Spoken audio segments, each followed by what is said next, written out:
The Christmas lights had just finished turning on when the shouting started. Kids were laughing, neighbors were holding hot chocolate, and my front yard looked like something straight out of a holiday movie. Then suddenly a sharp voice cut through the music. "This party is illegal, everyone." Turned to see a middle-aged woman in a red coat storming across the lawn like she owned the place. That was my first time meeting the HOA Karen. She pulled out a clipboard and started snapping photos of everything as the Christmas tree, the inflatable Santa, even the kids. She claimed our party violated HOA noise rules, gathering limits, and holiday decoration restrictions. I calmly told her this wasn't an HOA neighborhood anymore. Our street had opted out years ago. But Karen smirked and said, "We still control this area. You'll be shut down in 10 minutes. People were starting to feel uncomfortable. Parents pulled their kids closer. Music stopped. Karen made a call right there on my lawn. Loud enough for everyone to hear, she said, "Yes, we have an unauthorized Christmas event. Send enforcement immediately." That's when I decided to let her keep going. 10 minutes later, a police cruiser pulled up. Karen folded her arms with a smug smile, already celebrating. She walked straight up to the officer and pointed at me like I was some criminal.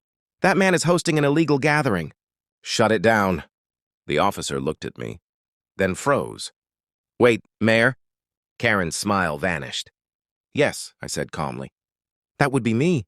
You could feel the entire yard go silent. Karen stuttered. "Mayor, that's not... You can't... This is HOA business." I smiled and told the officer, "This is a private event on non-HOA land." She knowingly filed a false complaint. The officer turned to Karen. "Ma'am, you called 911 for this?" Karen's face went pale. She tried to argue that HOA authority overrides city law. The officer shook his head. "No, it doesn't." That's when I told her something that made her knees nearly buckle. Not only was this not HOA property, but her HOA had already been warned by the city for harassment and false reporting.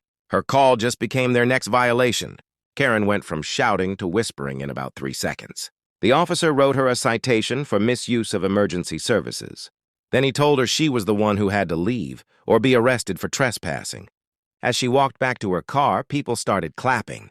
Kids turned the music back on. Snow machines kicked back up. Christmas was saved! But the best part?